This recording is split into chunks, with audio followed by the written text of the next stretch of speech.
Assalamualaikum warahmatullahi wabarakatuh.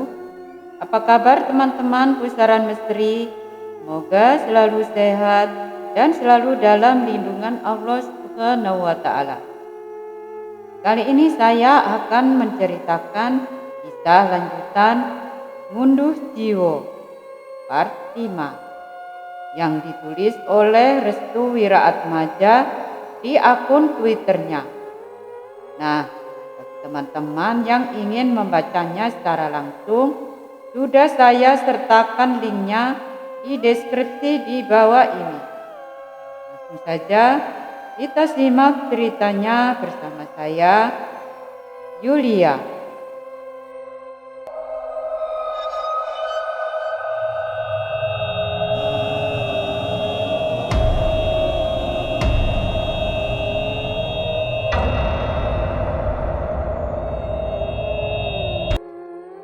Ngunduh Jiwo bagian kelima. Rumah Dini, Desa Wongso. Bagus masih menunggu Ibu Sri yang sudah berada lama di bagian belakang rumah.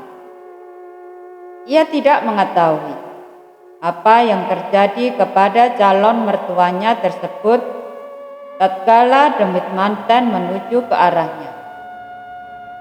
Tidak berselang lama, muncul seorang wanita tua yang sedang berjalan sempoyongan sembari memegangi lehernya yang sudah penuh dengan darah. Di tangan kanannya sudah terpegang pisau dapur dengan lapisan darah yang berada di ujungnya. "Ibu Sri!" teriak Bagus yang hendak menolong Ibu Sri. "Jangan ke sana, Bagus!" bentak Bunda Melati. "Tapi Bu..." Ibu Sri tiba-tiba terjatuh. Tubuhnya ambruk tepat di dekat kamar Dini. Saat tubuhnya ambruk, Bagus melihat dengan jelas ada sesuatu yang keluar dari tubuh calon mertuanya tersebut. Ternyata Ibu Sri baru saja dirasuki oleh sosok demit manten yang menjadi peliharaan Bunda Melati. Entah apa tujuan dari keinginan dari Bunda Melati, sampai-sampai dirinya menginginkan kematian dari Ibu Sri. Ketakutan dari Bunda Melati sendiri hanyalah satu. Ibu Sri adalah orang yang sudah mengetahui penyebab orang-orang yang nantinya yang akan menjadi wadah dari demit manten tersebut. Bagus langsung meringsek maju ke depan untuk membantu calon mertuanya tersebut. Ia tidak memperdulikan apa kata orang tuanya, jika memang itu adalah hal terlarang baginya. "Ibu Sri..." Dengan terpaksa, Bagus pun langsung menggotong Ibu Sri menuju kamarnya. Ia segera mencari kain untuk menutupi pendarahannya. Ia tidak rela jika mertuanya harus meninggal dunia karena ulah ibunya sendiri. Hari yang kelam bagi Ibu Sri. Dia menjadi orang incaran dari Bunda Melati karena telah mengetahui sesuatu yang nantinya bisa menjadi pembongkar dari aib-aib Bunda Melati itu sendiri.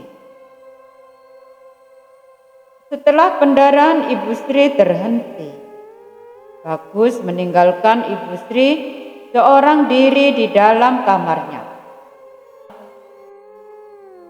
Kehadiran Bunda Melati ternyata memberikan sebuah peringatan kepada Ibu Sri untuk tidak mencampuri keinginannya di atas keinginan tahunya terkait apa yang terjadi kepada putri kesayangannya, yaitu Dini.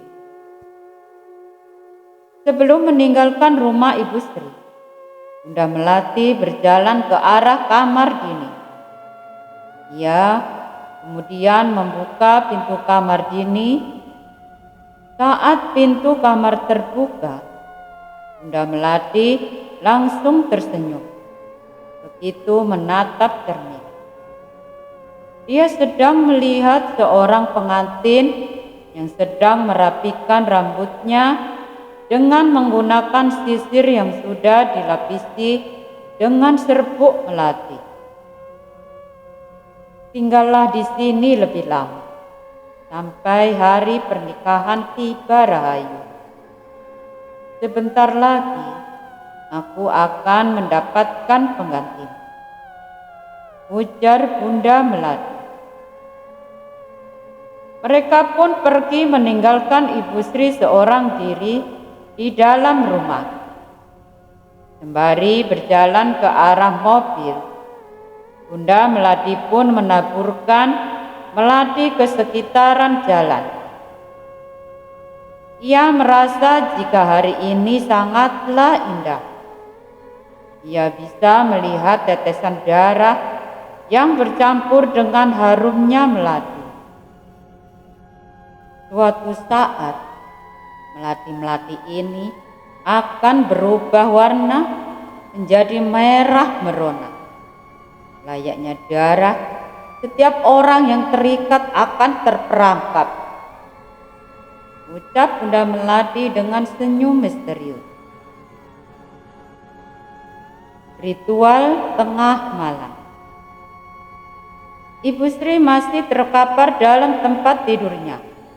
Ia menyadari bahwa pernikahan yang nantinya yang akan dilakukan oleh anaknya dengan seorang pria yang bernama Bagus tidak akan berjalan dengan mulus. Orang tua Bagus hanya menginginkan Dini sebagai wadah dari demit manten yang tiap tahun atau tiap kali anaknya menikah, demit manten itu akan menjadikan istrinya sebagai wadah. Kendala terbesar yang nantinya akan dihadapi oleh Ibu Sri adalah pembuktian terjadi kejahatan yang telah dilakukan oleh Bunda Melati kepada keluarganya. Ia sama sekali tidak menyangka bahwa semua teror yang terjadi kepadanya merupakan satu dari banyaknya serangkaian rencana yang sudah dipersiapkan oleh keluarga dari Bunda Melati sendiri. Kini, Ibu Sri hanya bisa memegangi lukanya sembari melihat langit-langit kamarnya. Ia juga tidak peduli jika nantinya akan ada teror semacamnya. Ia tampak lelah dan tidak bergairah lagi untuk menjalani kehidupan yang penuh dengan kebohongan. Namun, hati kecilnya menangis. Dia merasa telah gagal untuk memberikan kebahagiaan kepada anaknya sendiri. Terlebih lagi, keluarganya adalah orang biasa, rakyat kecil yang sedang memberikan kebahagiaan kepada anak perempuannya.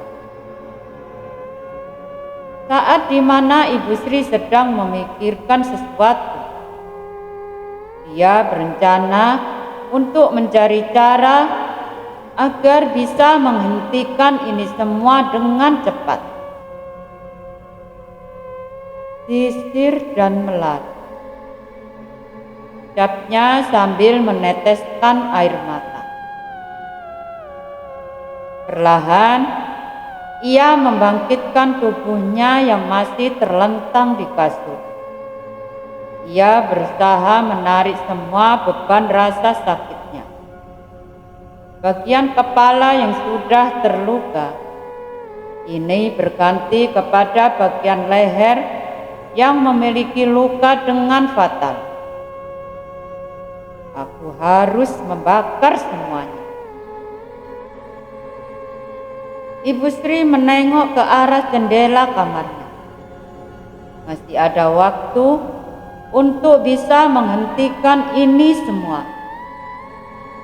Dia hanya membakar semua melati dan sisir pemberian dari perias pengantin yang memberikan efek teror mematikan kepadanya. Matahari sudah sedikit meredup. Cahayanya benar-benar memberikan kehangatan, tapi tidak bagi hatinya dan pikirannya yang semakin panas, seperti terbakar oleh amarah, dendam yang menggebu-gebu. Sembari memegangi lehernya, Ibu Sri mengangkat satu persatu kakinya dan memindahkan ke bagian bawah kasur. Ia berencana untuk keluar dari kamarnya dan bertujuan untuk menuju kamar Dini. Saat Ibu Sri membuka pintu kamarnya, ia terkejut dengan kehadiran dua orang asing wanita yang sudah terduduk di ruang tamu. Dua orang wanita tersebut langsung menundukkan kepalanya sebagai tanda penghormatan kepada Ibu Sri. "Siapa kalian?" "Saya, perias pengantin yang ditugaskan oleh Bunda Melati untuk membawa anak ibu ke tempat kamu. Sudah 2 hari rasanya, dia tidak pernah kembali. Kami ingin melihat wajah cantiknya dan menyesuaikan lagi dengan riasan yang kami sandingkan untuk pesta pernikahan nanti." "Tidak, saya tidak menyetujui pernikahan ini." Dua orang wanita tersebut adalah Bi Ima dan juga Cici. Keduanya berencana untuk mengambil Dini untuk kembali dirias nanti saat pesta pernikahan tiba. Cici dan Bi Ima hanya tersenyum. Ia mengetahui akan sesuatu yang tidak bisa diterima oleh Ibu Sri terhadap apa yang memang tidak diketahui oleh anaknya, yaitu Dini. Mereka pun terus beradu argumen. Ibu Sri tetap kekeh untuk tidak menikahkan anaknya dengan Bagus. Ia tahu betul bahwa orang tua Bagus hanya memperalat keluarganya dan berkeinginan untuk menjadikan Dini sebagai salah satu dari tumbal mereka. Perdebatan itu pun akhirnya memuncak. Ibu Sri meminta kepada Ibu Ima dan juga Cici untuk pergi dari rumahnya. Ia bahkan tidak segan untuk mengusirnya dengan cara melempari keduanya dengan menggunakan benda-benda yang ada di sekitarnya seperti sapu dan lain-lain. Perlakuan dari Ibu Sri membuat Bi Ima naik pitam. Ia kemudian mengancam Ibu Sri untuk membuatnya menjadi menderita sampai ajal menjemputnya. Mendapatkan ancaman seperti itu, Ibu Sri justru melawan. Ia tidak takut jika dirinya menderita asalkan kebahagiaan akan dimiliki oleh anaknya, yaitu Dini. Bi Ima dan Cici pun akhirnya mengalah. Ia memilih untuk pergi dari rumah Ibu Sri. dibanding membuat keributan yang tidak layak dan menjadi tontonan warga sekitar. Mereka berdua akhirnya meninggalkan rumah Ibu Sri. Namun, setelah mereka berdua keluar dari rumah, keduanya kembali mendapat umpatan serta cacian dari mulut Ibu Sri yang tidak bisa mengontrol dirinya. Kalian semua pengabdi setan. Kalian semua sengaja menjadikan anakku sebagai korban pesugihan. Nyahlah dari sini, bajingan. Perkataan itu membuat Bi Ima dan Cici tersenyum. Senyumannya seperti menandakan akan adanya rencana selanjutnya untuk menyingkirkan wanita tua yang menjadi penghalang bagi keinginan tuannya. Jika memang sudah seperti itu, maka Ibu Sri akan berhadapan dengan maut, seperti apa yang dikatakan Bi Ima dan Cici pikirkan setelahnya. Ibu Sri masih memegangi kepalanya. Ia masih merasakan rasa sakit yang begitu kuat di bagian kepala. Rasa sakit yang bersamaan juga terjadi di bagian leher. Setelah dirinya tidak bisa mengontrol diri dan memaki-maki seorang pria pengantin suruhan Bunda Melati, leher dari Ibu Sri kembali merasakan rasa sakit.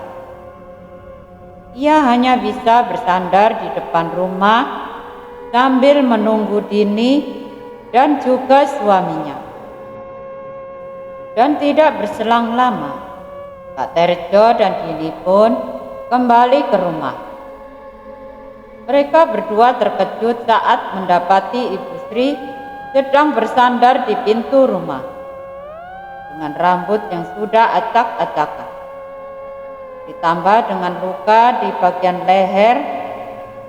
Dini dan Pak Terjo mulai khawatir dengan keadaan dari Ibu Sri tersebut. Bu, Ibu kenapa? Tanya Pak Terjo. Ibu Sri hanya menangis. Ia memeluk suami dan juga anaknya yang menjadi tempat untuk berlabuhnya ketenangan di dekatnya. Air matanya benar-benar mengalir dengan deras. Perasaan kecewa dan sakitnya benar-benar tertampakkan saat itu juga. Pertanyaan besar pun menyelimuti Pak Terjo dan juga Dini. Leher Ibu kenapa, Bu? Tanya Dini. Ibu Sri pun langsung menatap tajam ke arah anaknya. Ia kemudian memegangi kerah baju anaknya sambil berkata, "Demit manten itu ada di rumah kita. Mereka berniat menumbalkanmu dan menjadikanmu sebagai wadah." Jelas Ibu Sri. Wadah? Tanya Dini heran. Ibu Dini pun langsung melihat banyak melati yang berserakan tidak jauh dari depan rumahnya. Ia kemudian mengambil melati-melati itu seperti orang kesetanan dan menunjukkannya kepada Dini. Ini adalah perkaranya. Perias pengantin itu telah menjebak kita. Dia ingin membunuh Ibu dengan ini, ucap Ibu Sri sembari menunjukkan bunga melati itu kepada Dini. Dini hanya terdiam. Ia kemudian mengambil bunga melati tersebut. Matanya seperti terhipnotis untuk memakan bunga tersebut. Perlahan, Dini menelan ludahnya seperti menelan dahaga lapar yang sudah ditunggu-tunggu olehnya. "Ini makananku, Bu," ucap Dini. Dini pun membuka mulutnya lebar-lebar. Ia kemudian mengarahkan melati itu ke dalam mulutnya sebelum akhirnya Ibu Sri mengambil lebih dulu bunga melati yang ingin dimakan oleh Dini. "Jangan kau makan bunga ini harus dibakar. Sisir yang kau gunakan juga harus dibakar," jelas Ibu Sri. Dini yang mengetahui hal itu langsung marah. Ia kemudian berusaha untuk mengambil paksa bunga melati yang sudah berpegang tangan darinya. Sedangkan Ibu Sri, ia menginjak bunga melati tersebut tepat di hadapan anaknya sendiri. "Gara-gara ini leherku jadi terluka. Gara-gara ini juga kehidupanku jadi hancur." Pak Terjo dan Dini hanya terdiam sesaat sambil melihat tingkah Ibu Sri yang sangat emosi terhadap bunga melati yang tersebar di hadapan rumahnya. Keduanya masih belum paham apa yang terjadi kepada Ibu Sri.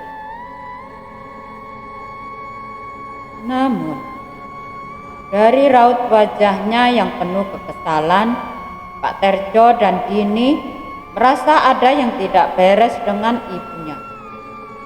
Sampai-sampai dirinya harus menginjak-injak bunga melati tersebut. Setelah puas menginjak-injak bunga melati, Ibu Sri kehilangan keseimbangan.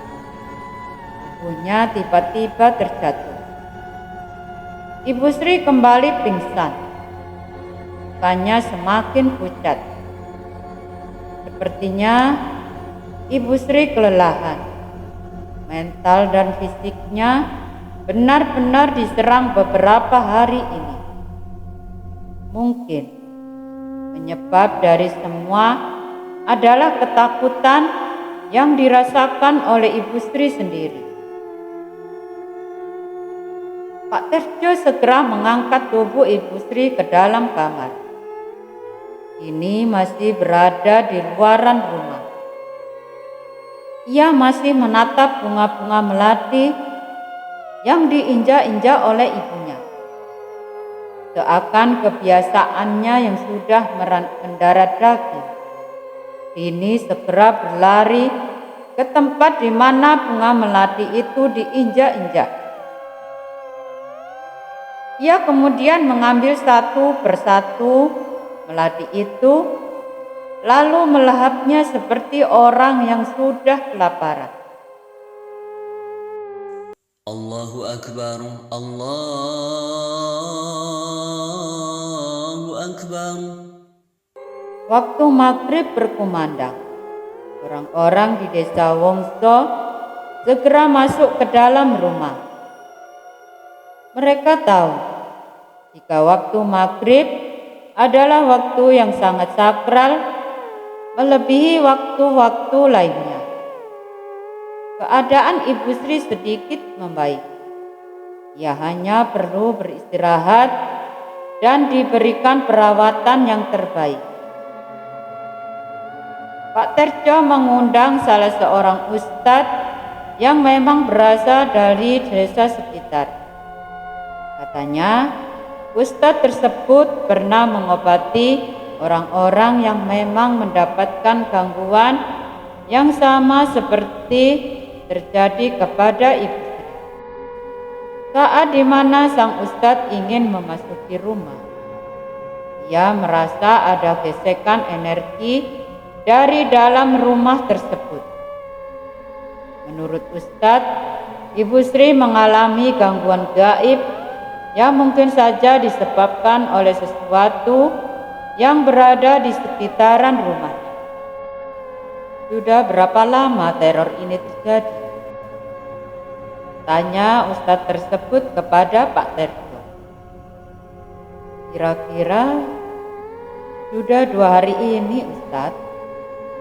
Apakah sebelumnya pernah ada orang asing yang pernah memasuki rumah ini selama 2 hari ini? Pak Terjo terdiam. Ia bahkan tidak mengetahui akan hal tersebut. Begitu juga dengan Dini. Ia hanya menatap ustadz tersebut dengan tatapan yang tajam sambil memakan bunga melati yang sudah ia letakkan ke dalam mangkuk kecilnya. Keanehan yang terjadi pada Dini pun menarik perhatian ustadz tersebut. Ia kemudian mendekati Dini yang sedang memakan melati dengan tatapan berubah drastis menjadi tatapan yang sangat gosok. Sudah berapa lama anakmu memakan melati ini, Pak? Tanya ustadz tersebut kepada Pak Terjo. Sudah 2 hari, Pak Ustadz. Siapa yang menyuruh dia memakan bunga melati ini? Anu, Pak, itu atas perintah dari calon mertuanya. Katanya, melati ini diberi oleh perias pengantin yang nantinya akan merias Dini di hari pernikahannya. Calon pengantin. Saat di mana ustadz tersebut sedang menatap Dini, tiba-tiba wajah Dini mendadak berubah menjadi sosok pengantin. Astagfirullahaladzim. Kenapa, Ustadz? Aku tahu sumber masalah ini. Ustadz tersebut meminta segelas air kepada Pak Terjo. Dia ingin mengeluarkan sesuatu yang memang sudah mengendap di dalam tubuh Dini dan menjadi penyebab dari gangguan aneh yang terus-menerus meneror Ibu Sri. Setelah Pak Terjo mengambil segelas air, ia pun langsung menyerahkannya kepada ustadz tersebut. Dia bukan orang yang pertama, Pak Terjo.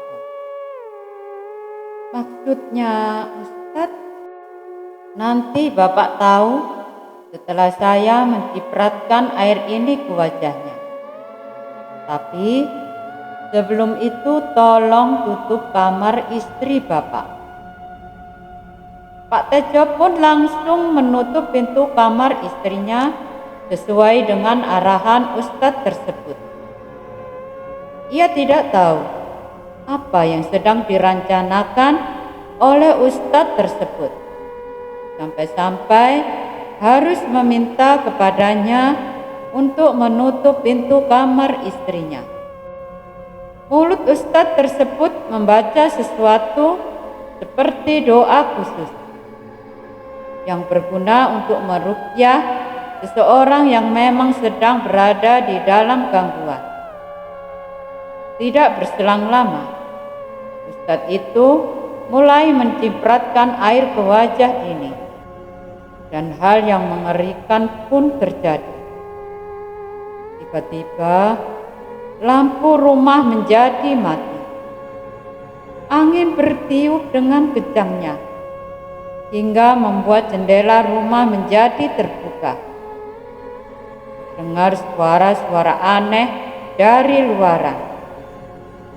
Dini yang awalnya menatap ustadz tersebut, kini dirinya mengganti posisi wajahnya menjadi menunduk ke arah bawah.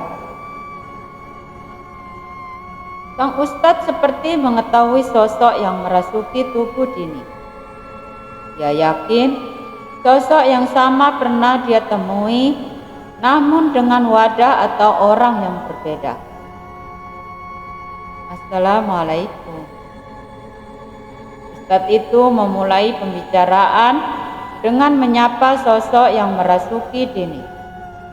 Namun Sosok yang merasuki Dini menjawabnya dengan tawaan ringan, layaknya orang yang sedang meremehkan sesuatu yang ada di hadapannya. Kita bertemu lagi, Rahayu. Opo gelem Tat? Aku ingin kamu keluar dari tubuh ini dan kembali ke Tuhan. Awakmu weruh wulan manten, wulan sing dadi wulan kepati kabeh manten ing desa nang kene. Pak Terjo tidak menyangka jika anaknya dirasuki oleh sesuatu.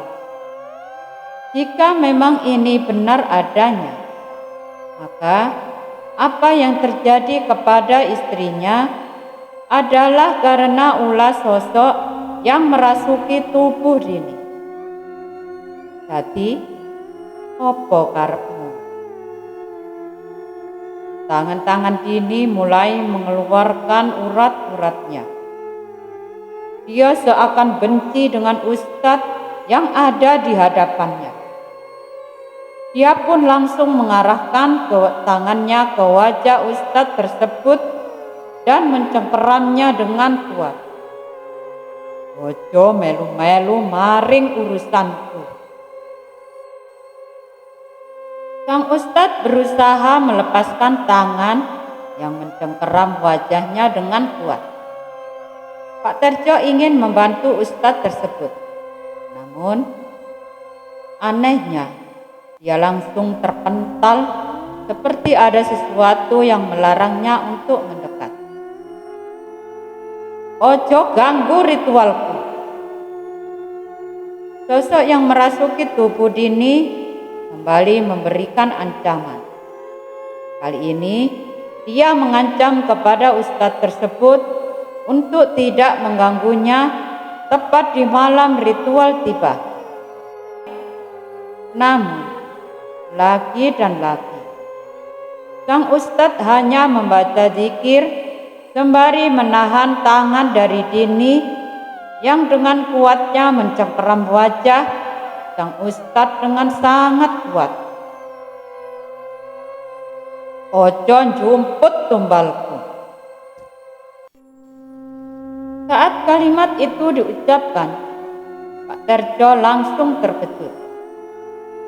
Ia baru saja mengetahui jika anaknya sudah ditandai dengan cara dijadikan tumbal oleh seorang lewat dengan sosok yang merasuki Dini. Pak Terjo hanya bisa mengulurkan tangannya sembari meminta kepada ustadz tersebut untuk menyadarkan Dini dengan cepat. Namun, usahanya sia-sia. Saat di mana ustadz tersebut ingin melepaskan sosok yang merasuki tubuh Dini, tiba-tiba ada sosok bayangan hitam yang keluar dari tubuh Dini dan masuk ke dalam kamar Ibu Sri dengan cepat.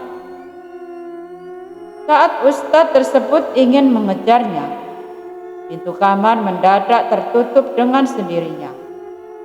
Lampu rumah kembali menyala. Keadaan menjadi normal. Hanya saja, ada yang tidak beres dengan Ibu Sri yang tiba-tiba langsung sadar saat pintu tersebut menutup dengan sendirinya. Demikianlah kisah Ngunduh Jiwo part 5. Bagaimana keadaan Ibu Sri setelah pintu kamarnya tertutup sendiri. Dan bagaimana juga keadaan Dini setelah demit manten keluar dari tubuhnya. Dan bagi teman-teman yang baru saja bergabung, jangan lupa untuk like, komen, dan share video ini. Serta klik tombol subscriber channel Pusaran Misteri agar kalian bisa mengikuti kisah selanjutnya. Silahkan nyalakan tombol notifikasinya. Dan saya Yulia pamit undur diri. Akhirul kalam. Wassalamualaikum warahmatullahi wabarakatuh.